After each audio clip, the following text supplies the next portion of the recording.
कर रही है सीएम की स्थिति। बीजेपी का ये कहना है कि जब कल हाईकोर्ट ने सारी दलीलें आपकी जो कोर्ट में देते हैं, बाहर देते हैं, जब खारिज कर दी, तो अब तो नैतिकता के आधार पर आपको इस्तीफा दे देना चाहिए अरविंद केजरीवाल को। किसको? मणिपुर वाले मुख्यमंत्री को कि अजय मिश्रा को कि पहलवान बेटियों को जो न्याय नहीं दिया उसको? किसको इस्तीफा देना चाहिए? कि 70,000 करोड़ के सिंचाई घोटाले का जिस पे आरोप लगाया उस अजीत पवार को, छगन भुजबल को, हसन मुशर्रफ को? किसको इस्तीफा देना चाहिए? लीडर ऑफ अपोजिशन शुभेंदु अधिकारी को कि हेमंत विश्व शर्मा को, जिसके ऊपर शारदा स्कैम और वाटर घोटाले का आरोप लगाया? जमीन घोटाले में जो नारायण राणे शामिल है उसको इस्तीफा देना चाहिए? नैतिकता आप केजरीवाल को सिखा रहे हैं।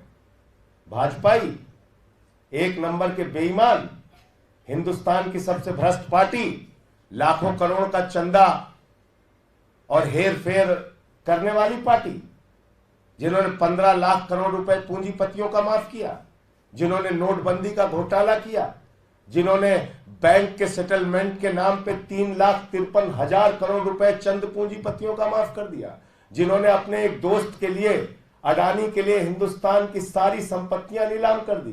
बिजली हो, पानी हो, सेल हो, कोल हो, रेलवे हो, एयरपोर्ट हो, पोर्ट हो, सब उसी एक व्यक्ति को दे दिया। वो हमें नैतिकता सिखा रहे हैं। हिंदुस्तान के 82 करोड़ लोग 5 किलो राशन पे जिंदा हैं और उनका दोस्त प्रधानमंत्री नरेंद्र मोदी का पूरे देश की संपत्ति लूटेगा और 2.5 लाख करोड़ रुपए का कर्जा लेके घूमेगा। हमको नैतिकता सीखनी है भाजपाइयों से, बंगारू लक्ष्मण की पार्टी से। यह सिखाएंगे नैतिकता। उस अरविंद केजरीवाल को जिसने IRS की नौकरी को लात मार दिया, उस अरविंद केजरीवाल को यह नैतिकता सिखाएंगे जिन्होंने 49 दिन की मुख्यमंत्री की कुर्सी को लात मार दिया। 49 दिन के मुख्य, चपरासी की नौकरी कोई नहीं छोड़ता। मुख्यमंत्री बने थे पहली बार दिल्ली के, 49 दिन के बाद लात मार दिया उस कुर्सी को। आज सवाल नैतिकता का नहीं है, याद रखिएगा। बार बार मैं इस बात को कह रहा हूं, याद रखिएगा इस बात को। नैतिकता का सवाल ही नहीं है। नैतिकता का सवाल होता तो सबसे पहले कारगिल के फौजी की पत्नी, जहां पे निवस्त करके घुमाई गई, मणिपुर में दंगे हो रहे हैं 1 साल से, वहां पे इस्तीफा होता। नैतिकता का सवाल होता तो अजय मिश्रा टेनी का लड़का जो 4 किसानों को कुचल के मार देता है, उसका इस्तीफा होता। पहलवान बेटियों को न्याय मिलता।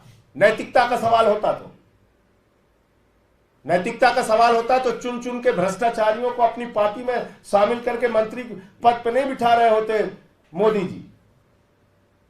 नैतिकता सिखा रहे हैं।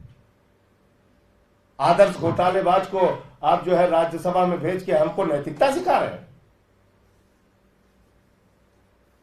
भाजपा वाले। ये सवाल नैतिकता का नहीं है, मैं फिर कह रहा हूं, ये सवाल भारत के लोकतंत्र को बचाने का है। आज केजरीवाल इस्तीफा दे देंगे, आम आदमी पार्टी को खत्म कर दिया जाएगा, खत्म। सारे विधायकों को तोड़ा जाएगा, जेल में डाला जाएगा, हमारे मंत्रियों को जेल में डाला जाएगा, पंजाब के मंत्रियों को, विधायकों को जेल में डाला जाएगा, पंजाब के मुख्यमंत्री को जेल में डाला जाएगा, उनसे इस्तीफा मांगा जाएगा, स्टालिन को जेल में डालेंगे, विजयन को डालेंगे, सिद्धारमैया को डालेंगे, रेवंत रेड्डी को डालेंगे, ममता बनर्जी को डालेंगे, पूरे देश के विपक्षी पार्टियों को खत्म करेंगे, अखिलेश यादव को जेल में डालेंगे, तेजस्वी को जेल में डालेंगे। तुम्हारी चप्पल उठाने के लिए बने हम लोग? देश में दादागिरी करोगे? नैतिकता सिखा रहे हो हमें।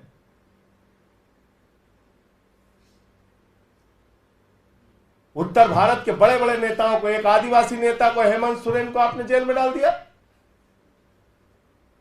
अरविंद केजरीवाल को पकड़ के जेल में डाल दिया। कल को सारे विपक्षी नेताओं को 4 फर्जी मुकदमे लगाओ, जेल में डालो, फिर नैतिकता पे बता रहे हो। और उत्तर भारत के लोग इस चीज को देख रहे हैं कि कैसे टारगेट कर करके एक एक नेता को जेल में डाला जा रहा है। हम लोग चप्पल उठाने के लिए बने हैं।